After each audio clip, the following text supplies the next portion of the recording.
Alam niyo ba mga kababayan na gumagalaw pa sikreto ang ating Pangulong Bongbong Marcos? Hindi mahilig sa pasikat pero ang daming umaalingasaw na proyekto sa iba't ibang sulok ng bansa. Ito ang sinasabing gawa, hindi salita. Sa mga nagsasabing siya ay weak leader at puro pasyal sa iba't ibang bansa, panoorin niyo ang video na to para malaman niyo.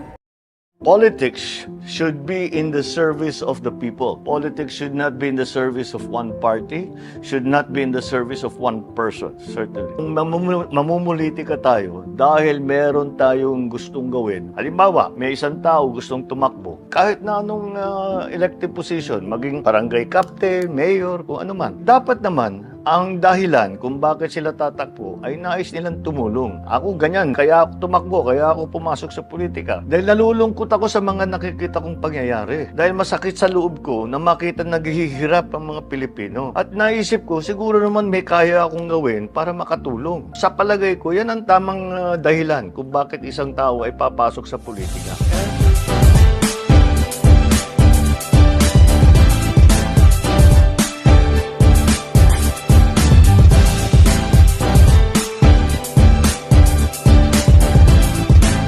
Alam niyo ba mga kababayan na halos 24 oras ang ating Pangulo sa pagtatrabaho para sa kaunlad ng ating bansa? Wala pang 2 taon sa pwesto pero ang dami na niyang nagawa dahil malaki ang suporta ng Senate at Congress kay Pbbm. Sa larangan ng agrikultura, bukod sa Emancipation Act na pinirmahan ng Pangulo noong July 7, 2023 kung saan 58 bilyong piso na utang ng magsasaka sa agrarian reform ay bayad na. Namigay din ang Pangulo ng 12.7 billion cash assistance sa mga rice farmers para makadagdag sa kanilang puhunan. Patuloy din ang pagbibigay ng pamahalaan ng palay seeds, farm equipments na nagkakahalaga ng 776 million na ipapamigay sa iba't ibang sulok ng bansa. Idagdag mo pa dito ang mga libreng pataba at mga electronic land titles sa mga magsasaka. Sa kabila nito, binabatikos pa din ang ating Pangulo sa 20 pesos na bigas daw na pinangako niya noong eleksyon na hanggang ngayon hindi pa daw ramdam. Pero hindi niyo po ba alam mga kababayan na sa pamamagitan ng bagong Pilipinas Servicio Fair, namamahagi ang pamahalaan ng libreng bigas o ang Cash and Rice Distribution Program. Meron ding isip o ang pamimigay ng scholarship and incentives para sa mga kabataan at ang tinatawag na SIBOL o ang pamamahagi ng puhunan, business opportunity at livelihood program. Panahon na upang ang ating mga magsasaka na silang nagpapakahirap araw-araw upang lagyan ng pagkain ang mga hapagkainan ng ating mga tahanan ay mabigyan ng atensyon at pagpupugay na akma sa kanilang kontribusyon sa ating bayan. Inihimok ko rin ang ating mga agrarian reform beneficiaries na patuloy na alagaan at payabungin ang ating mga sakahan. Bukod pa dyan mga kababayan, tinatayang 14.2 billion US dollar, take note mga kabayan, 4.2 billion US dollar o katumbas ng 46 project ang naiuwi ni Pbbm dahil sa kanyang mga foreign trips. Kaya yung mga nagsasabing puro gala si Pbbm, simulan nyo na po. Kaya yung mga nagsasabing puro gala si Pbbm, simulan nyo na pong umiyak. Magandang umaga po. I am pleased to inform you and the Filipino people of the outcomes of the state visit to the Socialist Republic of Vietnam. The state visit aimed to further strengthen our strategic partnership with Vietnam, Vietnam being our only strategic partner in ASEAN, and further to explore areas of cooperation while building on existing ones. I met with His Excellency Vo Van Thong, President of Vietnam, and we discussed areas of cooperation including defense, maritime, trade and investment, economic, education, tourism, and culture.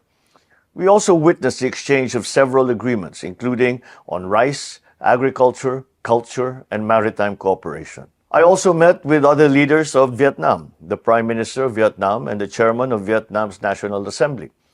We discussed the strengthening of bilateral relations through people-to-people exchanges, parliamentary cooperation, and many other areas of collaboration. On trade and investment, we have successfully safeguarded the interests of Filipino businesses operating in Vietnam by providing them with a platform to voice their experiences, plans, and challenges at the very highest level.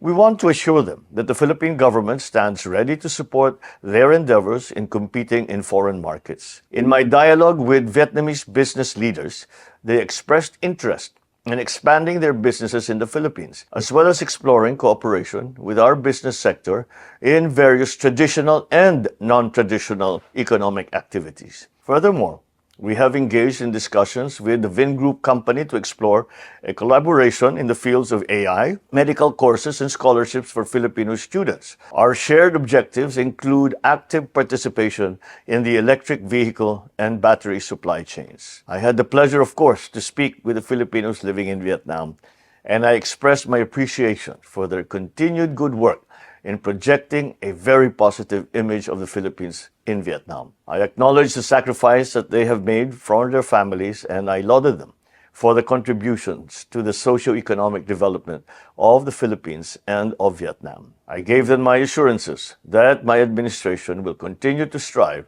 for the betterment of all Filipinos in the Philippines and abroad. Maraming salamat po. Punta naman po tayo sa mga pabahay ni PBBM.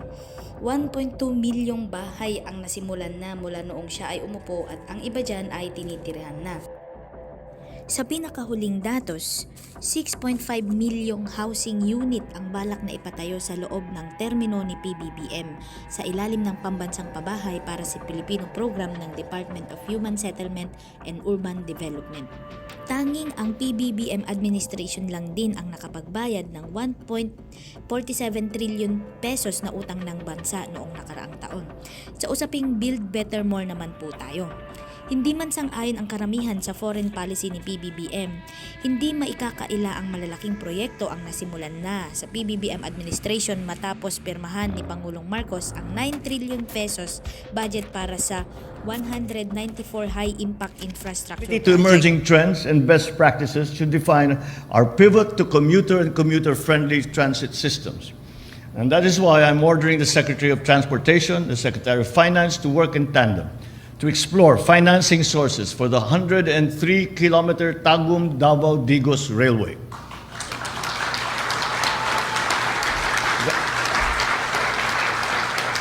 Thus far, this ambitious project has been stalled by lack of funding. So let us go and hunt for the right funding engine that will pull this project to the finish line.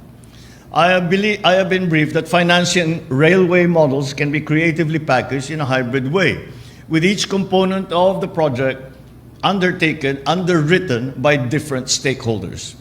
Civil works, for instance, can be tendered to private investors. Rolling stock can be shouldered by official development assistance or vice versa. Kabilang dito ang Cavite-Bataan Interlink Bridge, Samal to Davao City Connection Bridge, North Long Haul Railway, San Mateo Railway, Panay Railway Project, Mindanao Railway, Pangil Bridge, Samal Pacific Coastal Road, UP Diliman Project, Ninoy Aquino International at Ilocos Sur Transbasin Project, Metro Cebu Expressway at iba pa. Ang mga infrastructure project na to ay magge-generate ng mga milyong-milyong trabaho at makakatulong sa problema natin sa trapiko. Sa ilalim ng PBBM administration, magpapatayo din ng kauna-unahang Public-Private Partnership Program o ang Cancer Center sa UP-PGH na tinatayang pinakamalaking cancer center sa buong Asia ay permado na din. Sinisimulan na rin ang Clark Multi-Specialty Medical Center sa Clark City kung saan present ang Lung Center, Kidney Center, Cancer Center, Heart Center at ang Children's Hospital sa nasabing proyekto. Upang ang mga kababayan natin na malayo sa Manila ay hindi na kailangang lumuwas pa ng malayo para maigpagamot sa mga espesyalista. Tipid na sa pamasahe, tipid pa sa pagod at pila dito sa Metro Manila. Bonus na lang ang mga binibigay pa ng pamahalaan tulad ng mga DSWD, cash assistance, kaliwa program at iba't ibang uri ng assistance na binibigay ng pamahalaan sa iba't ibang sulok ng mundo. Kaya naman, sa mga nagsasabing nabudol daw ang 31 million na bumoto kay PBBM, kayo na lang po ang humusga. Ika nga ng iba, work hard in silence and let your success be your noise. Hanggang sa muli mga kabayan, maraming salamat po.